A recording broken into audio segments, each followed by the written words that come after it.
Muy bien, me correspondió el tema en esta escuela sobre la cultura del discipulado. Como siempre, pues voy a repartir algunos textos para que me colaboren. Eh,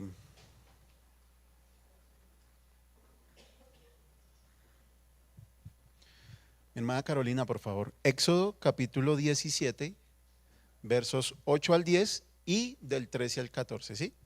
Del 8 al 10 y salta al 13 y el 14. Ahí van a ir apareciendo. Éxodo 17. Éxodo 17, 8 al 10 y 13 y 14. Cuando escuchen como siempre, ¿no? Cuando escuchen el pasaje, pues lo leen. Hermana Damaris, por favor. Éxodo 24, 13. Hermana Rita, su merced, Éxodo 33, 11, para que lo tenga ahí listo. Y Camilo, por favor, hermano. Números 14, del 6 al 10. Bien, la cultura del discipulado. Hoy vamos a ver los fundamentos del discipulado bíblico. En la próxima clase vamos a ver los frutos del discipulado. Quiero empezar con este principio que va a regir todo nuestro estudio de estos 2 domingos. El discipulado bíblico, mis hermanos, es la formación intencional de creyentes mediante la palabra de Dios dentro de la comunidad de la iglesia y con el propósito de reproducir seguidores maduros de Cristo.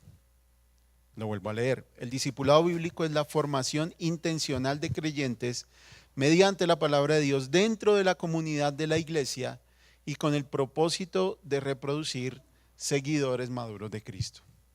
Eso es como el argumento central de nuestras lecciones. La expresión, la cultura del discipulado. Cuando hablamos de la cultura del discipulado, estamos hablando que el discipulado no debe ser un programa aislado de la vida de la iglesia. El discipulado, mis hermanos, debe ser una parte esencial de nuestra vida de iglesia, una práctica normal, si somos creyentes. ¿Por qué? Porque hacer discípulos es una responsabilidad compartida por todos los creyentes de todas las iglesias del mundo entero. Para eso nos llamaron, ¿cierto? Hacer discípulos no es solamente una responsabilidad de líderes o de pastores, sino que todos los creyentes debemos estar involucrados en el asunto de hacer discípulos. Esa es una preocupación que es bíblicamente saludable. La Biblia establece en pasajes como Mateo 28, 18 en adelante, ¿cierto? Ir por el mundo y hacer discípulos.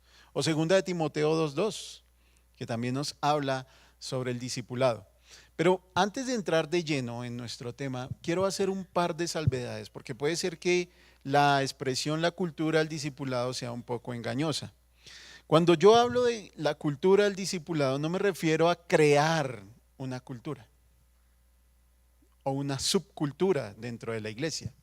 De lo que estoy hablando, mis hermanos, simplemente es de obedecer la palabra de Dios en cuanto a ser discípulos. No quiero hacer énfasis en la creación de programas o estrategias de transformación institucional. Todo lo que voy a hablar en estas 2 sesiones va a ser qué dice la Biblia sobre el discipulado. Amén. Tampoco estoy tratando de describir mecanismos organizacionales, siempre me cuesta esa palabra, organizacionales, por encima de lo que la Escritura dice. La palabra de Dios es clara, mis hermanos, cuando enseña de que entre los creyentes debemos exhortar, animar, imitar, corregir, ¿cierto? Pastorear, equipar a los siervos. De eso se trata el discipulado, de todas esas acciones se trata el discipulado. Entonces, tengamos en cuenta esto.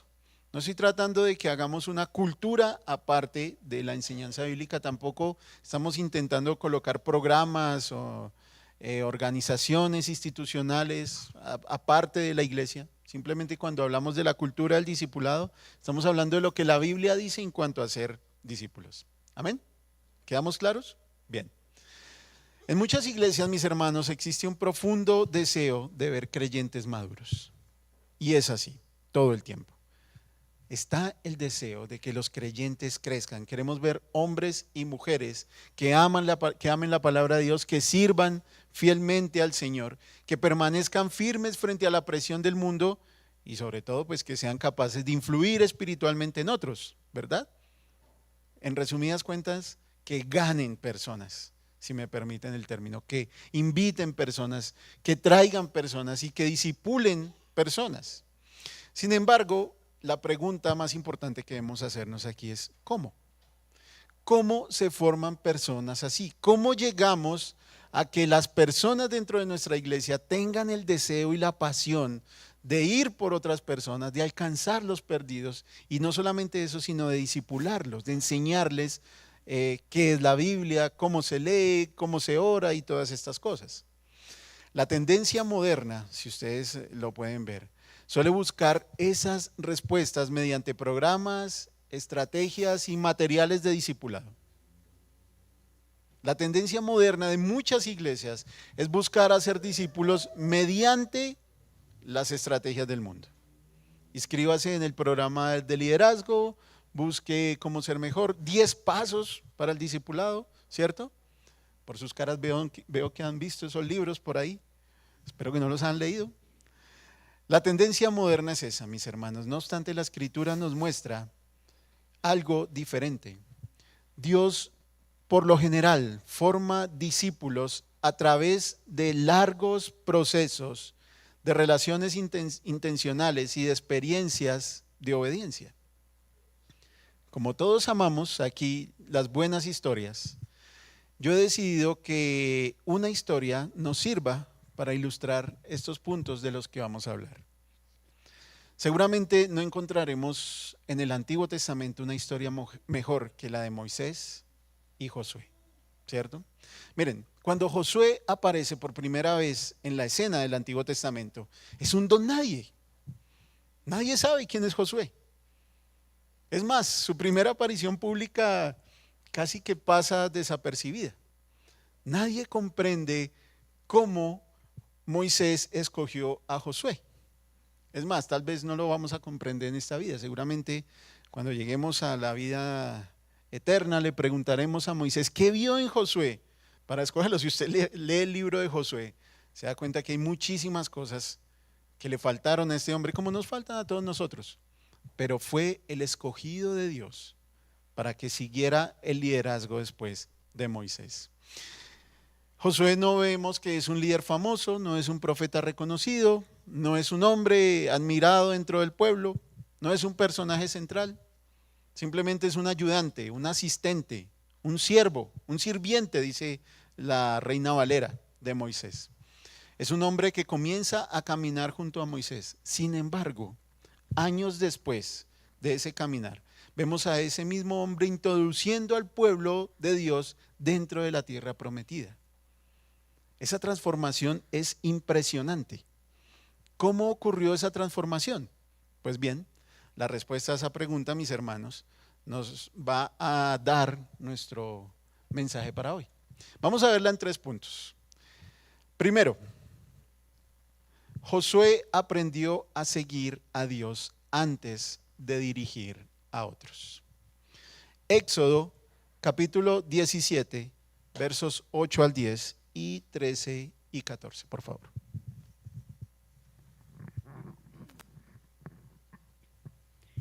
Éxodo 8 al 10. Entonces vino Amalec y peleó contra Israel en Refidim. Y dijo Moisés a Josué: escogemos varones y sal a pelear contra Amalec. Mañana yo estaré sobre la cumbre del collado y la vara de Dios en mi mano. No veo nada.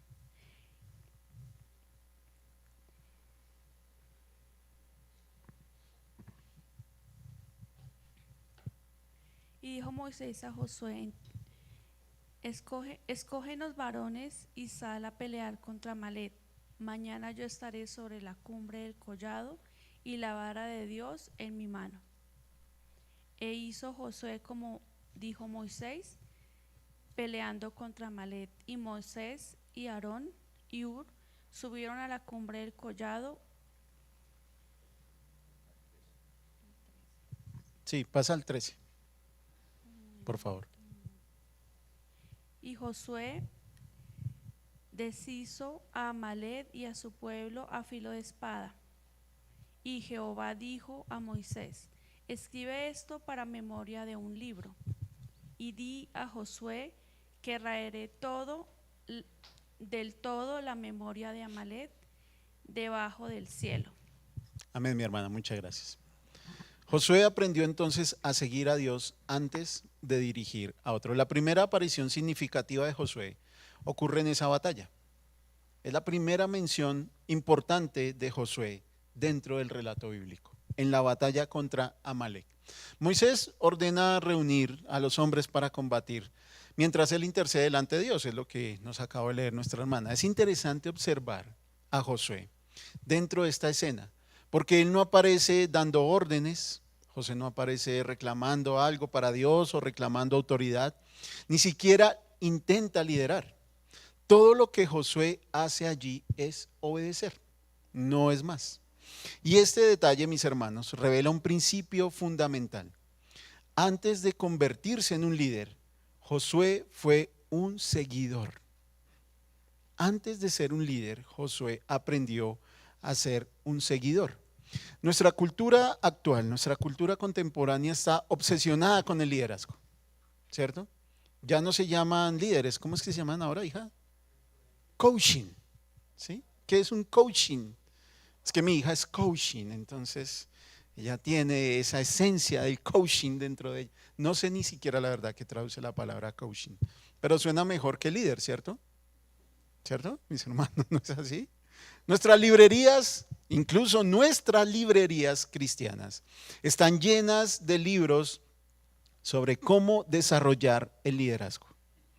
Prometen que si haces las cosas que el escritor dice, seguramente serás un líder de éxito. Sin embargo, mis hermanos, la Biblia muestra que nadie está preparado para dirigir dentro del pueblo de Dios si primero no ha aprendido a ser obediente a Dios mismo, a seguir a Dios, a sujetarse. Amén. La autoridad espiritual genuina siempre nace de la sumisión espiritual genuina. No hay atajos, no los hay. Todo líder debe aprender a sujetarse primero. No hay otra manera.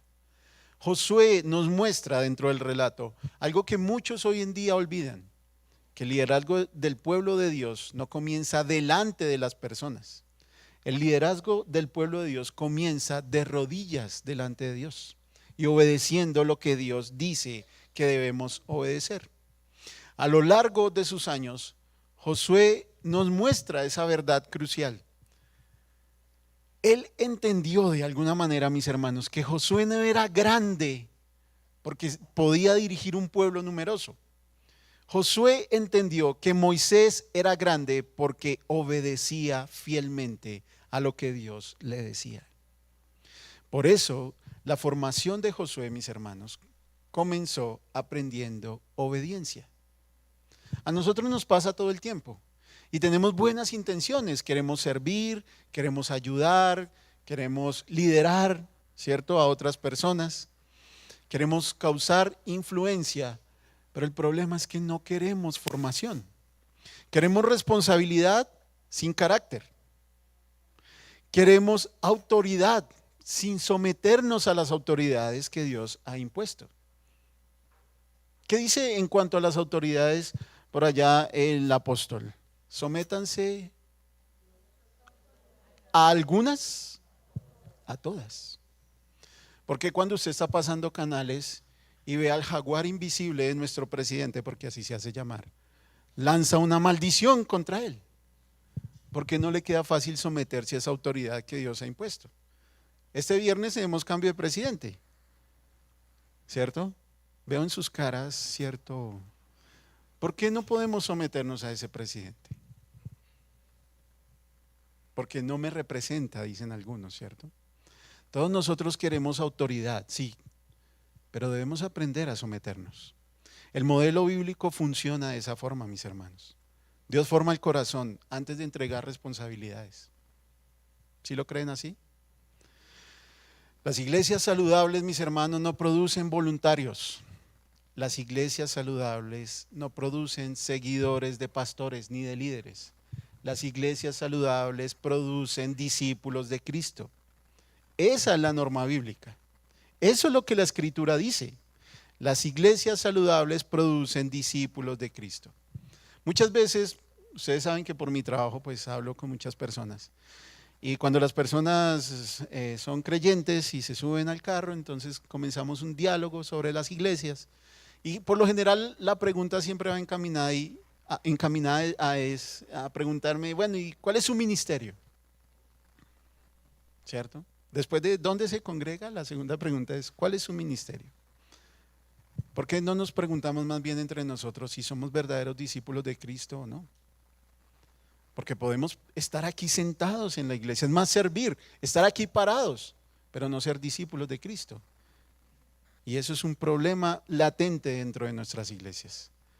Mis hermanos, el discipulado verdadero, el discipulado bíblico comienza cuando aprendemos a caminar con Cristo, obedeciendo lo que Él dice. Esto no es simplemente un método. El discipulado es una relación de obediencia. El Señor Jesús nunca llamó a personas a inscribirse en su método de coaching. Él no fue por las calles de Capernaum o Nazaret colocando carteles en los postes requiriendo personas que se inscribieran en su programa. Él no colocó en el diario del Capernaum News: necesitamos voluntarios para una nueva obra que va a empezar, se va a llamar iglesia. Jamás. Él llamó personas a sí mismo.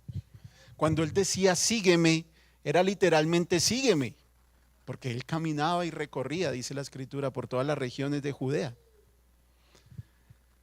El Señor Jesús, mis hermanos, llamó a personas hacia sí mismo.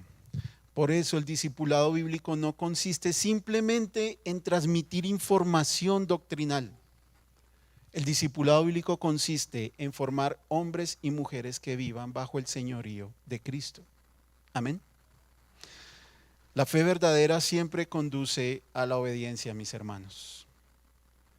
Todo discípulo del Señor aprende del Señor porque le sigue. Eso es una verdad que muchos hemos olvidado. Aprendemos del Señor porque le seguimos. No simplemente lo seguimos porque creemos saber. Si ustedes notan, el Señor Jesús dedicó la mayor parte de su ministerio a formar discípulos, no a desarrollar estructuras de cómo discipular. Josué, mis hermanos, aprendió a seguir a Dios antes de dirigir a otros. Por eso, el discipulado, ¿hay aquí maestros del discipulado? Está Fiverr. El discipulado no es un curso, mis hermanos. Veo a Johan también. El discipulado es mucho más que un curso. Es mucho más que reunirnos simplemente un día a la semana para escuchar instrucciones. El discipulado es una vida sometida a Cristo todo el tiempo. Amén. Si usted no está inscrito en un programa discipulado, debe hacerlo. Pero no tanto el programa de discipulado para decir soy discípulo, sino porque en el programa discipulado usted podrá entender que esto es una relación uno a uno. Amén.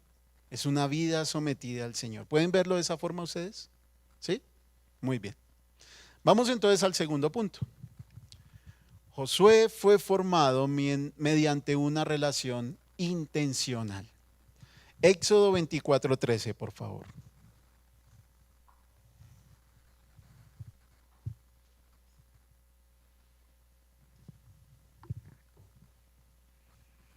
Y se levantó Moisés con Josué su servidor, y Moisés subió al monte de Dios.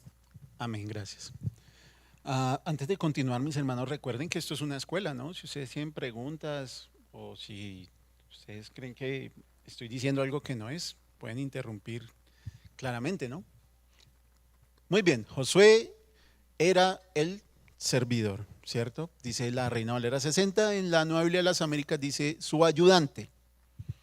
Este es un versículo muy corto, apenas si tiene unas pocas palabras. Pero este versículo tan corto, mis hermanos, encierra una realidad enorme. Miren, Josué estaba cerca de Moisés, lo escuchaba, aprendía de él, lo servía, ¿cierto? y lo acompañaba todo el tiempo. Era su ayudante, su servidor. La formación espiritual, mis hermanos, rara vez ocurre a distancia o virtualmente. El discipulado, según la Biblia, nos presenta una profunda realidad relacional. Uno no puede hacer discípulos ni ser un discípulo a distancia. Moisés y Josué caminaron mucho tiempo juntos. Durante años estaban juntos. Josué observó cómo Moisés enfrentaba los conflictos, cómo respondía a la oposición, cómo buscaba a Dios, cómo dirigía al pueblo, cómo soportaba esas cargas difíciles. Y toda esa enseñanza que Josué absorbió no ocurrió mediante palabras únicamente, también mediante el ejemplo. Eso es exactamente lo que más tarde encontramos en el ministerio del Señor Jesús con sus discípulos. El Señor no simplemente enseñó a los 12, Él vivió con ellos. Les permitió ver cómo oraba, cómo servía, cómo respondía a las dificultades, cómo trataba a las personas. Hay un elemento particular, mis hermanos, sobre todo, en el Evangelio de Lucas, si no estoy mal. Hay una parte donde los discípulos se acercan al Señor. El escritor es cuidadoso al decirnos que mientras el Señor oraba, sus discípulos le dijeron, enséñanos a orar. ¿Sí lo han leído? Creo que es Lucas, si no estoy mal, capítulo 11. Puede pasar desapercibido el hecho de que los discípulos le digan al maestro, enséñanos a orar. Pues es lógico, ¿no? Pero estos tipos, mis hermanos, no tenían desconocimiento, no eran ignorantes en cuanto a la oración.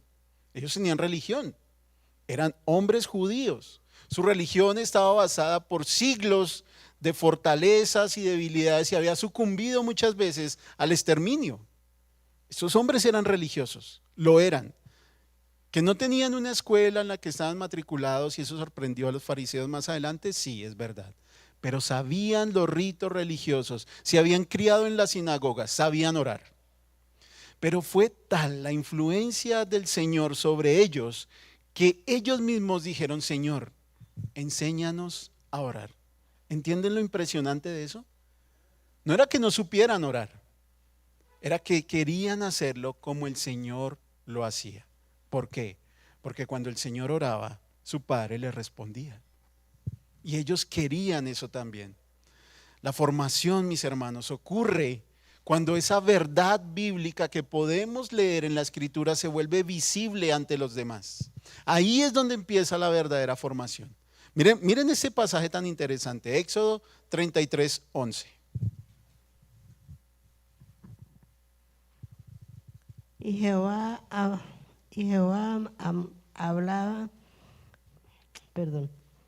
y hablaba Jehová a Moisés cara a cara como habla cualquiera a su compañero, y él volvía al campamento, pero el joven Josué, hijo de Nun, su servidor, nunca se apartaba de en medio del tabernáculo. Gracias, mi hermano. Volviendo otra vez a la vida de Josué, vemos uno de esos textos que son impresionantes en la vida de cualquier persona. Cuando Moisés sale del encuentro con el Señor, de recibir instrucción, de estar con Dios, vemos a Josué ahí al lado del tabernáculo. ¿Qué dice el texto? Josué nunca se apartaba del tabernáculo.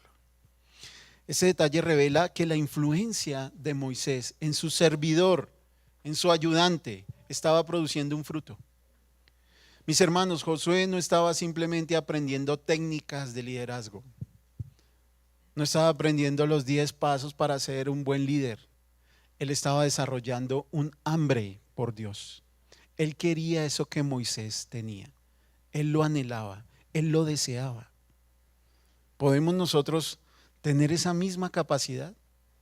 Hay muchas cosas que los pastores o los líderes hacen alrededor nuestro, que pueden impresionar nuestras vidas, pero no podemos simplemente quedarnos en la impresión. Debemos desear eso que esas personas tienen de parte de Dios. Ese, mis hermanos, es el verdadero objetivo del discipulado. No simplemente producir admiradores, no simplemente producir seguidores. Lo que la iglesia necesita empezar a producir es discípulos, discípulos de Cristo. Amén. Nuestra iglesia necesita entonces recuperar esas relaciones significativas espiritualmente hablando. Mis hermanos, no basta simplemente con asistir a las reuniones.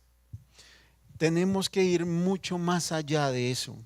Tenemos que ser mucho más allá que simplemente oidores de lo que se nos enseña aquí domingo tras domingo, jueves tras jueves, o miércoles tras miércoles, los que estamos en los discipulados. Lo que necesitamos es creyentes maduros que empiecen a invertir tiempo en otros creyentes. De eso se trata, mis hermanos. Si usted tiene un don, ¿por qué no lo comparte con alguien más? ¿Por qué no lo hace? Si usted fue llamado a ser un discípulo de Cristo, ¿por qué no intenta discipular a alguien más? ¿Por qué no empieza con sus hijos? No es fácil, ¿cierto? Yo que tengo aquí 2 discípulas, no es fácil. Bueno, 3. Nunca será fácil, pero ¿por qué no lo intenta? ¿Por qué no intenta reproducir lo que usted cree, lo que usted sabe en otras personas? No basta simplemente con sentarnos a escuchar, mis hermanos. La formación profunda ocurre cuando la verdad de Dios es compartida en relaciones reales. No simplemente el saludo de domingo en la mañana. Tenemos que ser mucho más intencionales en eso, mis hermanos. En relacionarnos unos con otros y empezar a formar discípulos reales para Cristo. Los sermones y todas las capacitaciones y los cursos son muy indispensables, lo son. Pero eso por sí solo no reproduce discípulos maduros. Nuestra iglesia, mis hermanos, necesita empezar a relacionarse de forma profunda. Cada líder de esta iglesia debe empezar a preguntarse, ¿quién está aprendiendo a mi lado? ¿Quién? ¿En quién me estoy, perdónenme la expresión, clonando, por así decirlo? ¿A quién estoy formando? ¿Quién podrá continuar la obra el día que yo me muera? ¿Quién? Sí, tenemos nuestro grupo de jóvenes y vienen los niños, pero el día de mañana el pastor Edgar o el pastor Humberto o cualquiera de los líderes acá se puede adelantar, ¿cierto?, al reino celestial. Y es una verdad con la que vivimos todos los días. ¿Qué podemos dejar a los demás, mis hermanos? ¿Quién va a seguir todo esto el día que ya no estemos? El día que no esté Arturs, el día que no esté Johan, el día que no esté Fiverr, el día que no esté cualquiera de nosotros. ¿Quién va a seguir, mis hermanos? ¿Estamos en esa tarea? ¿Estamos en esa responsabilidad? ¿Estamos formando personas capaces de continuar la obra de Dios? No como nosotros, sino aún mejor que nosotros. Mis hermanos, esto debe inquietarnos profundamente. Y de esta forma llego entonces al tercer punto. Josué creció progresivamente hacia la madurez. Números 14, versículos 6 al 10. Y Josué, hijo de Nun, y Caleb, hijo de Jefoné, que eran de los que habían reconocido la tierra, rasgaron sus vestidos y hablaron a toda la creación de los israelitas y dijeron: la tierra por la que pasamos para reconocerla es una tierra buena en gran manera. Si el Señor se agrada de nosotros, nos llevará a esa tierra y nos la dará. Es una tierra que mana leche y miel. Solo que ustedes no se rebelen contra el Señor ni tengan miedo de la gente de la tierra, pues serán presa nuestra. Su protección les ha sido quitada y el Señor está con nosotros. No les tengan miedo. Pero toda la congregación dijo que los apedrearan. Entonces la gloria del Señor apareció en la tienda de reunión a todos los israelitas. Gracias, mi hermano. Ustedes conocen ya la historia de lo que está pasando ahí, ¿cierto? Moisés envía 2 espías, ellos van, reconocen la tierra de Canaán, traen algunos de sus frutos y 10 de ellos traen malas noticias, ¿no? No, eso no va a ser para nosotros. Esa gente es terrible, esa gente es inmensa, mejor quedémonos acá donde estamos. Pero el relato bíblico es claro, cuando los espías regresaron, solo Josué y ¿qué más? Y Caleb permanecieron firmes. Ese momento de la historia, mis hermanos, revela para nosotros algo extraordinario. La formación de Josué estaba produciendo resultados. Josué ya no era simplemente el ayudante, el sirviente, ya no era simplemente el asistente, ahora estaba demostrando convicciones propias. Él está diciendo, no es como ustedes dicen, hermanos. No es así. El Señor les ha quitado la protección a ellos. El Señor nos va a dar esa tierra. Esa tierra es para nosotros. Y el escritor, que seguramente es Moisés, es muy cuidadoso en un detalle particular en el versículo 14, en el versículo 10, perdón. Dice, toda la congregación, ¿qué hizo? No, vamos a acabar estos dos. Somos más 1 millón que 2, ¿cierto? El miedo colectivo es mejor que la verdad, siempre será así. Toda la congregación dijo que los apedrearan. Y el escritor es cuidadoso al decirnos, entonces la gloria del Señor apareció en la tienda de reunión a todos los israelitas. No es casualidad, mis hermanos. El Señor está apoyando lo que estos dos hombres están diciendo. Vamos a entrar a esa tierra.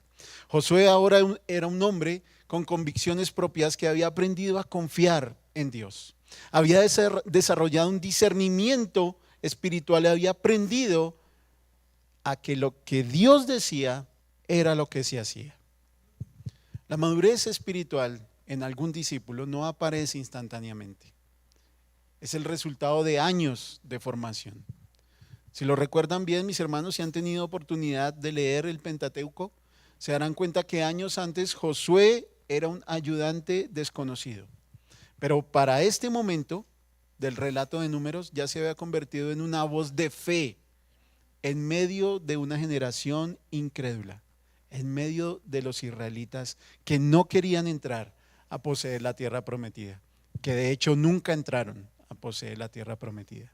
Porque toda esta generación que intenta apedrear a Josué y a Caleb muere en el desierto, ¿cierto? Son los hijos de ellos. Y el Señor entiéndanme el término, usa esa ironía tan especial, ¿cierto? Él dice, sus hijos, los que ustedes dijeron que serían devorados por esos gigantes, ellos son los que van a entrar a poseer. Ellos son los que yo voy a usar para derrotarlos a ellos. Bueno, pero eso será tema de otra conversación. Josué para este momento, mis hermanos, mostraba confianza en Dios. Mientras otros veían gigantes, él veía oportunidades. Cuando sus discípulos ya no vean gigantes sino oportunidades, crean que la formación va por buen rumbo. Porque Josué empezó a ver fidelidad divina y empezó a mostrar valentía frente a la oposición. ¿Ustedes creen que es fácil levantarse a hablar acerca de 1 millón de personas y decirles están equivocados? A veces sí lo hago yo frente a mi esposa con mucha reserva, a decirle, amor, creo que estás equivocada. No es fácil enfrentarse de esa forma, mis hermanos. Sin embargo, Josué permaneció firme. Josué mostró una perspectiva espiritual e interpretó la voluntad de Dios como algo que debía hacerse. Él vio que la voluntad de Dios estaba presta para hacerse y no se detuvo a escuchar lo que las demás personas estaban diciendo. Josué evidenció perseverancia. Josué esperó años para recibir esa responsabilidad que Dios tenía para él. Mis hermanos, rara vez la madurez se mide por el conocimiento de una persona y menos por los años. Por lo general la madurez se mide por el carácter. Una persona madura, un creyente maduro responde con fe cuando otros reaccionan con temor. Un creyente maduro permanece firme cuando otros retroceden. Un discípulo maduro obedece cuando los demás dicen que no se debe obedecer. Un creyente maduro confía cuando los otros están en desesperanza. Todo esto que les digo, mis hermanos, más que otra cosa, es para que empiecen a medir sus propios corazones. Solo un discípulo maduro puede crear discípulos para el Señor. Hablando de nuestra iglesia, mis hermanos, una congregación saludable debe preocuparse más por formar el carácter que por realizar actividades. Y no estoy en contra de las actividades, amén por las actividades. Pero debemos preocuparnos más por el carácter de las personas que están acá. El objetivo, mis hermanos, de una iglesia saludable no es llenar calendarios con actividades. El objetivo es formar discípulos. Amén.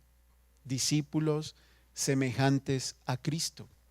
Esa debe ser una responsabilidad que todos debemos tomar en nuestras manos. Miren, muchos ministerios de hoy en día miden el éxito por la asistencia. ¿No es verdad? Incluso nosotros muchas veces nos dejamos impresionar por las iglesias grandes. ¿No es así? ¿Cierto? Una iglesia grande pues llama más la atención. ¿Cuántas personas van a tu iglesia? Me preguntan a veces. Hago una rápida cuenta mental de la iglesia universal para no decir mentiras y digo, somos millones de millones en todo el mundo. No, en serio, ¿cuántas personas van a su iglesia, Señor? Muchos ministerios miden el éxito por la asistencia.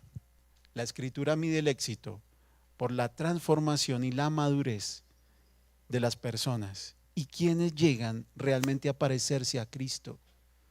Ese es el punto. El martes celebrábamos, ¿cierto?, con los que estaban aquí, los que estábamos en la reunión de oración, porque va creciendo el número de la reunión de oración y es bueno. Pero más que cuántos vienen a las reuniones presenciales, es cuántas de esas personas son discípulos de Cristo.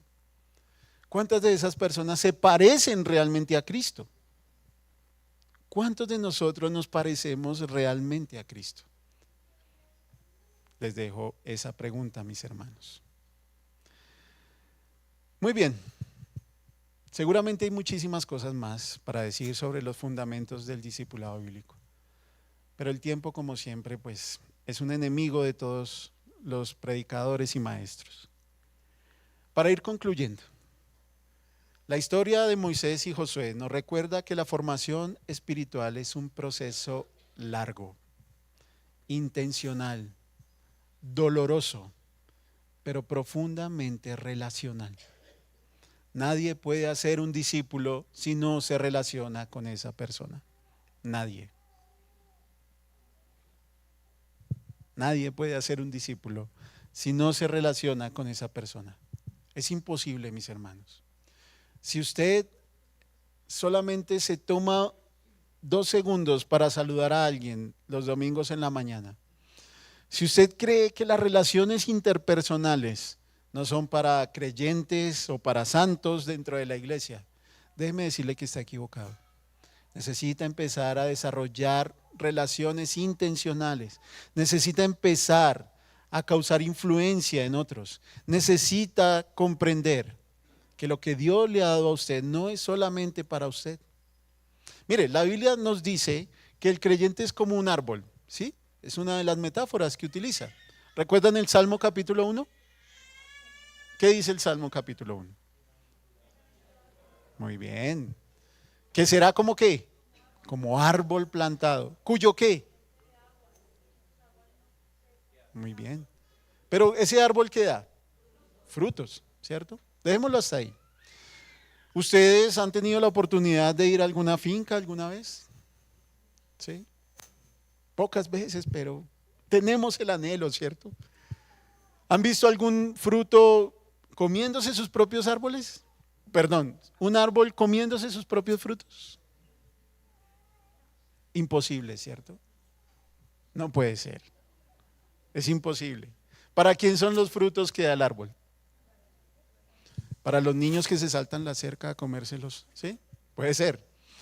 Para los grandes empresarios que venden sus naranjas y nos venden jugo de naranja con agua diciéndonos que es de naranja pura, puede ser, ¿cierto? Por lo general los árboles dan sus frutos para otros. Creo que es la regla establecida en la creación. ningún árbol se come su propio fruto. ¿Por qué lo hacemos nosotros, mis hermanos? En la historia de Moisés y Josué vemos que Josué no surgió repentinamente como un líder. Él fue formado durante años. Él aprendió primero a seguir a Dios. Fue lo primero que aprendió. Fue moldeado mediante una relación cercana e intencional con Moisés. Y creció progresivamente hasta convertirse en un líder de su pueblo, en un hombre con una fe madura, en un hombre que no retrocedía, que ya no tenía temor, que no se dejó influenciar por su generación y que pudo solamente con Caleb, de todos los miles que salieron de Egipto, entrar en la tierra prometida. Eso nos dice algo totalmente circunstancial dentro del relato, y es el hecho de que Dios forma personas simplemente para su gloria. Amén.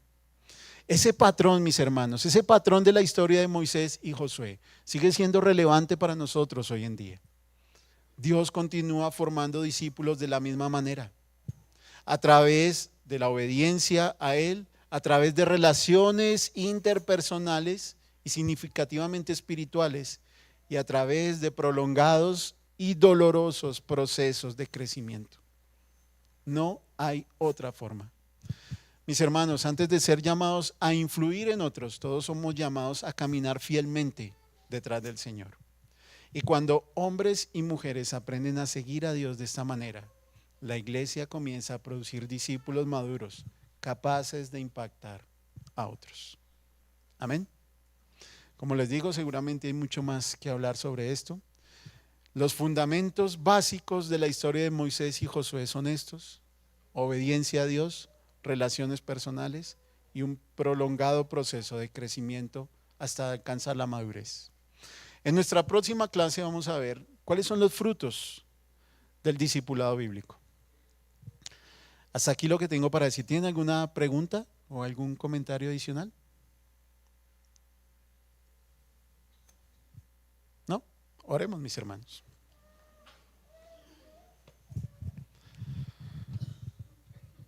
Mi Señor amado, por favor, enséñanos a ser discípulos.